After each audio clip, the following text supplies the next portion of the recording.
Hello and welcome back to Through the Trapdoor. I'm Emily.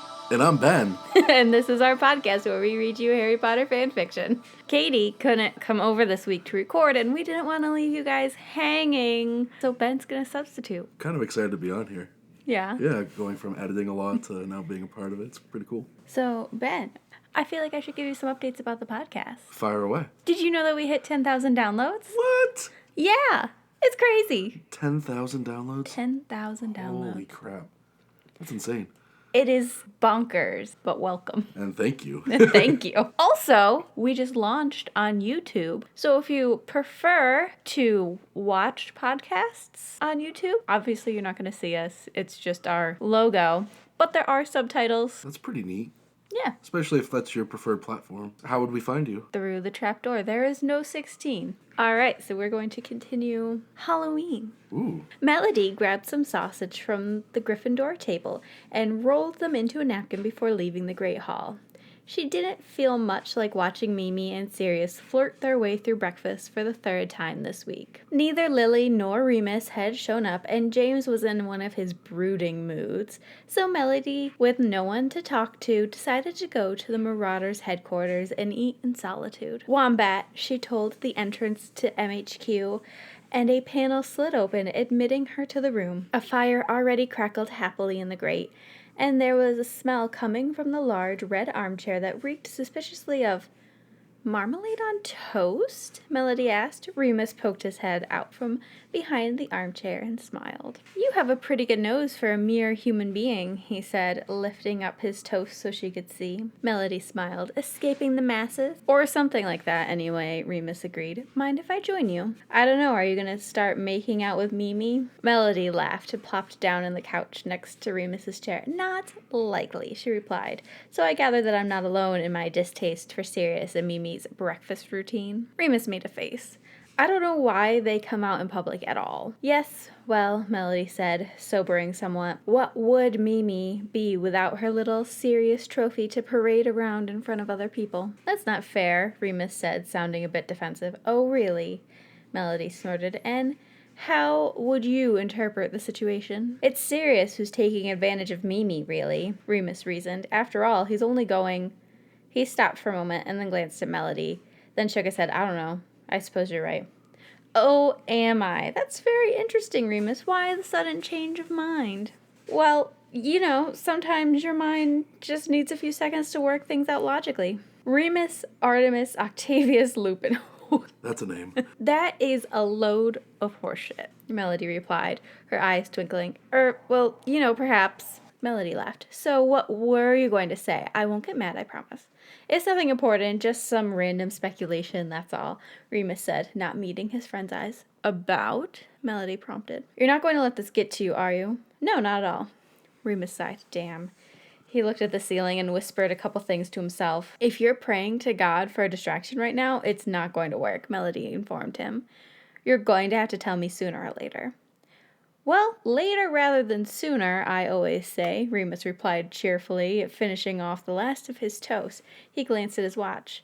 My, look how time flies. Why, it's almost time for class. Melody glanced at her own watch, then did a double take at Remus, who was attempting to get up from his chair and sneak away. She grabbed his Gryffindor tie and yanked him back into the chair. Ow, Remus whined.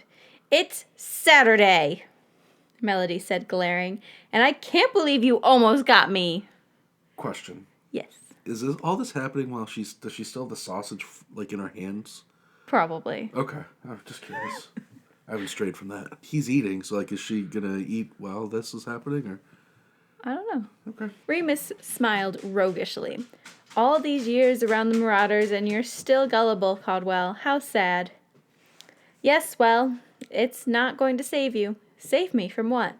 From a horrifying, disastrous fate if you don't tell me what you were going to say about Sirius and Mimi. Remus cleared his throat. All right, about that. You see, Melody, there's this thing called an opinion. Melody said, prompting him. Right, and these opinions bear no actual reflection on the truth of the situation.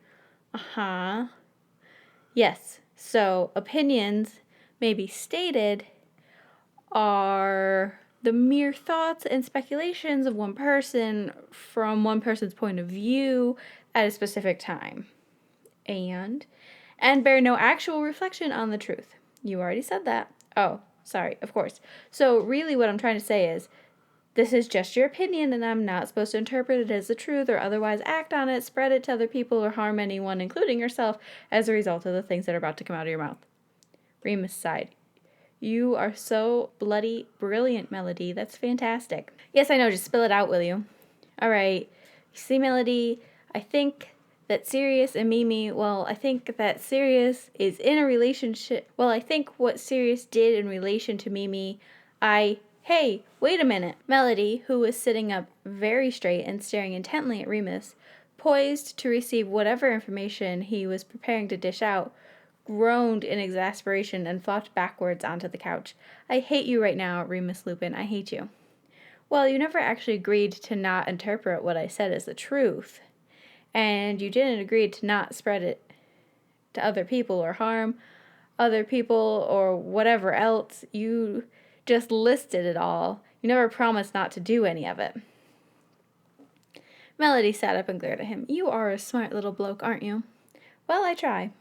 Melody sighed. I suppose you're going to make me promise now, aren't you? I am.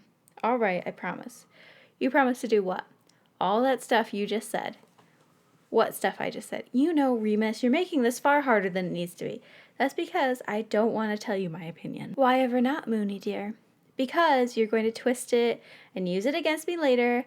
That's why. Melody sighed again. You've been hanging out with me far too long. Moony, you know me too well. Well, as long as you're not denying it. I may be conniving, but I'm not a liar. And that isn't comforting, Remus muttered. Look, are you going to tell me or not? Oh, I have an option? Oh, goody. Remus! Oh, I don't suppose that I have an option. Well, then, I suppose I better spill it out, huh? Before you turn me into a giraffe or something. Don't be ridiculous, Moony. You'd be perfectly useless as a giraffe. Perhaps an owl. That'd be an interesting one to try and explain to Dumbledore, wouldn't it? Sorry, Professor, but your werewolf seems to have gone missing. Yes, I know it's the full moon. No, I don't know what happened to him. Of course, I'm sure he's not off terrorizing village children, Professor. Why ever would you think that? All right, maybe that's not the best solution in the world. Is it really the full moon? No, don't answer that. I should know by now. Remus shrugged. It's different when you're not a werewolf. I can feel it coming. You actually have to keep track of lunar charts and everything. Ah, yes, poor us, backwards wizards, charts and everything. Can't stand it. Yes, but at least you admit inferiority. Most wizards can't even do that. Well, I guess I'm just special, aren't I? At that moment, the door to MHQ slid open, and Remus and Melody both turned to see who was there.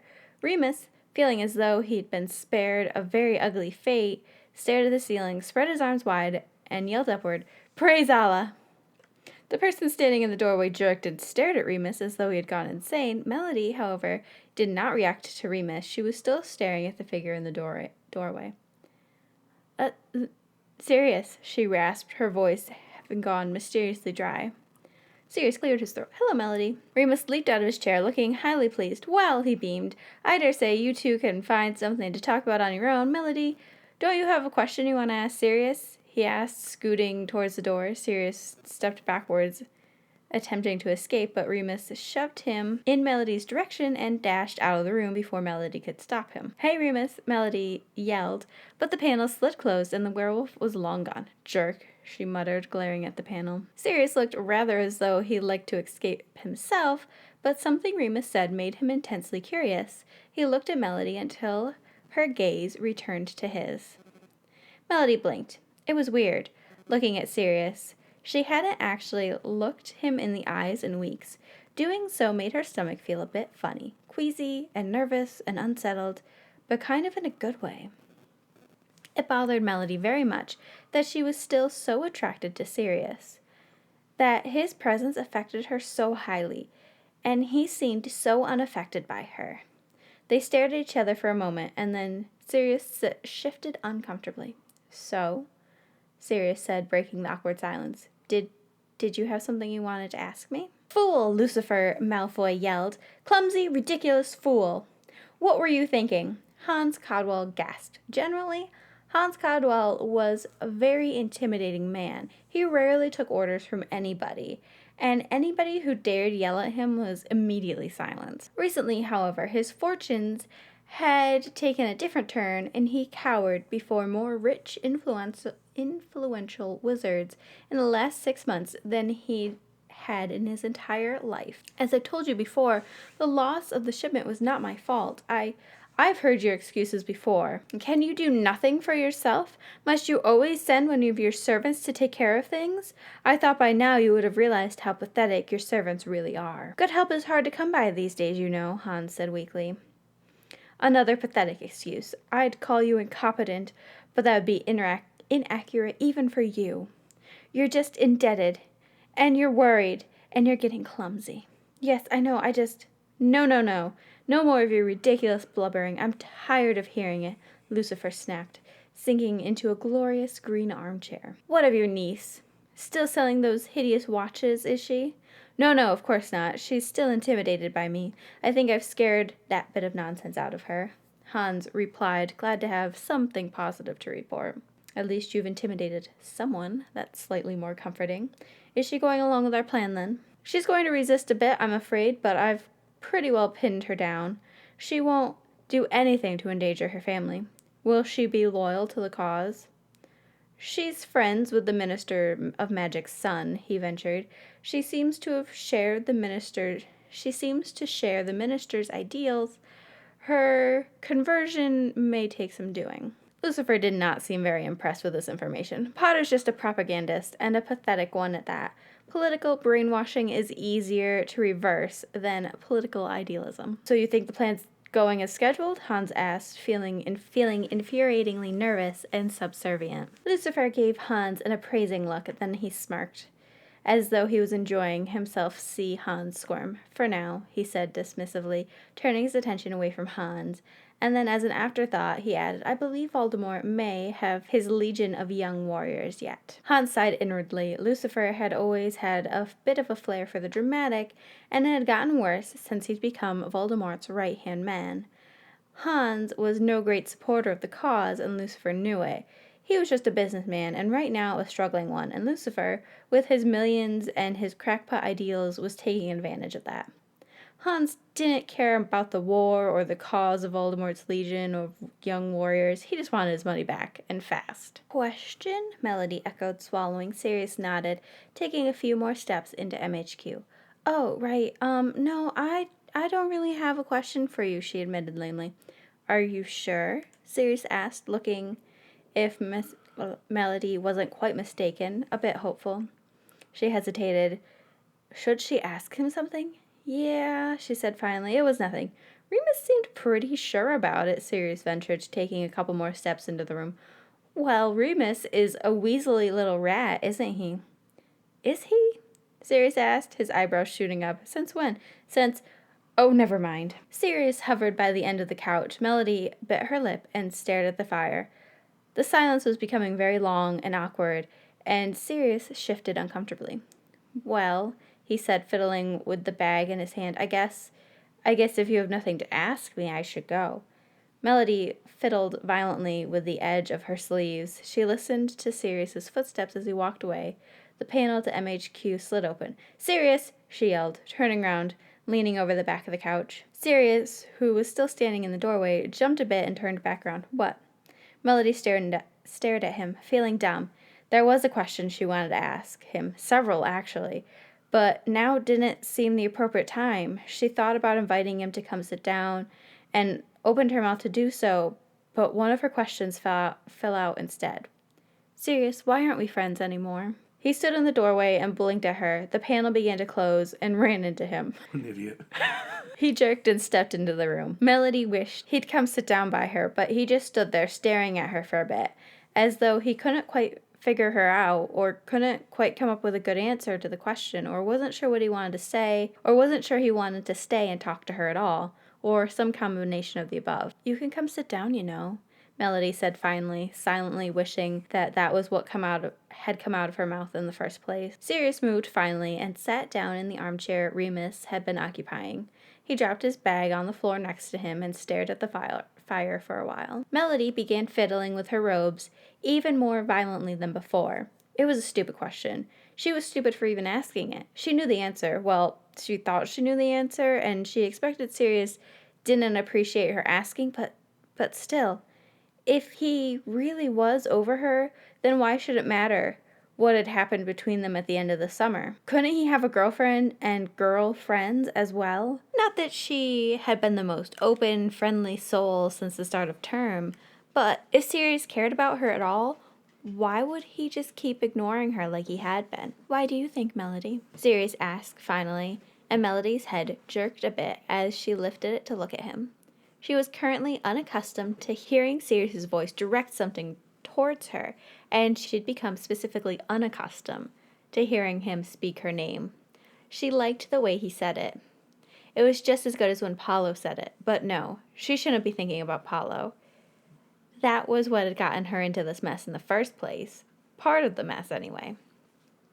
I don't know, she replied softly, shifting her gaze to her robes again. It's partly my fault, I suppose. Sirius snorted. You think? Melody lifted her head to glare at him. Well, it wasn't all me. I only turned you down.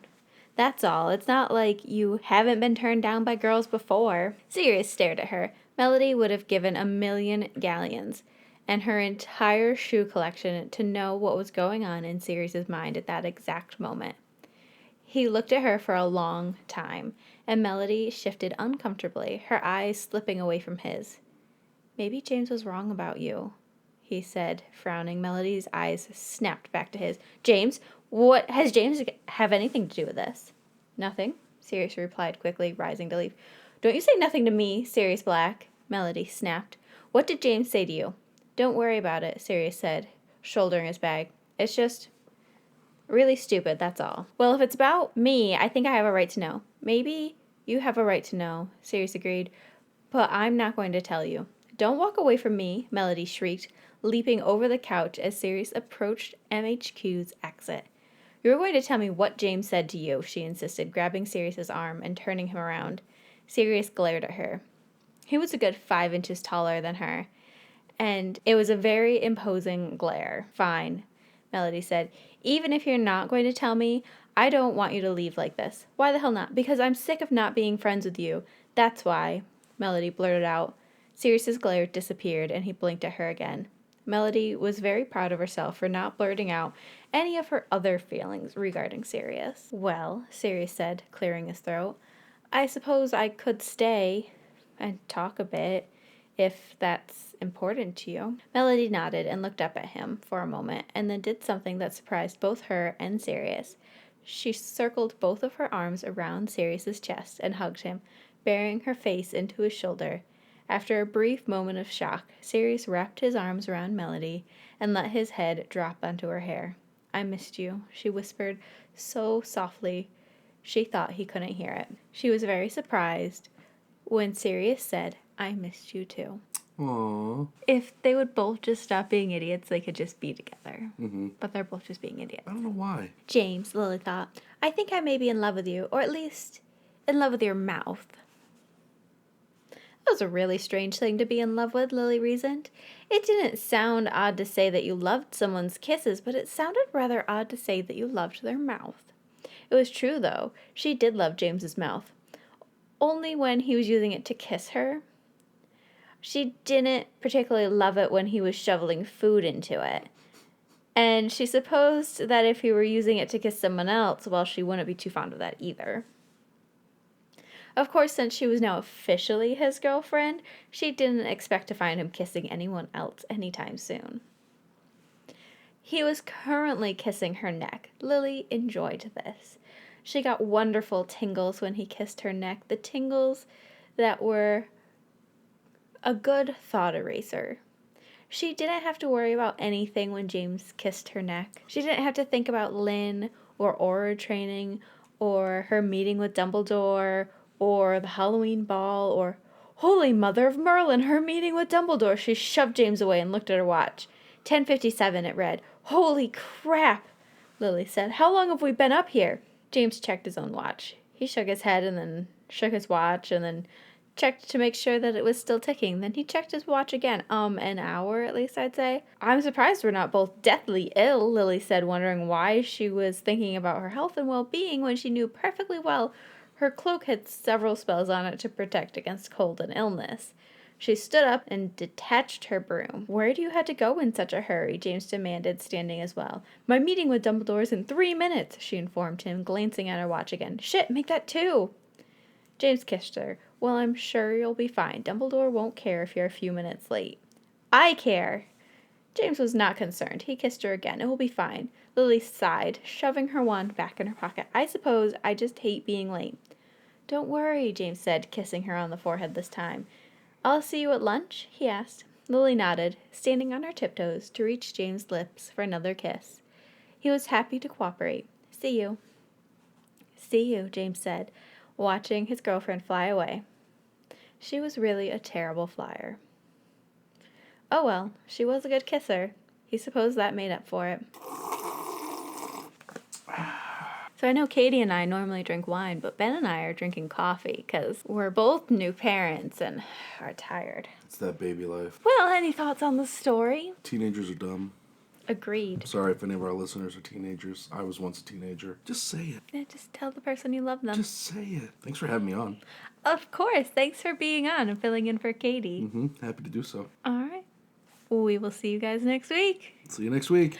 Thank you so much for joining us on our journey through the trapdoor. You can leave us a review on Facebook or Apple Podcasts. It would literally mean the world to us. Or you can find us on Twitter and Instagram at TheTrapdoor16. Or if you have any longer thoughts, you can shoot us an email at throughthetrapdoor16@gmail.com. Thank you so much, and we'll see you again next week. See you next week.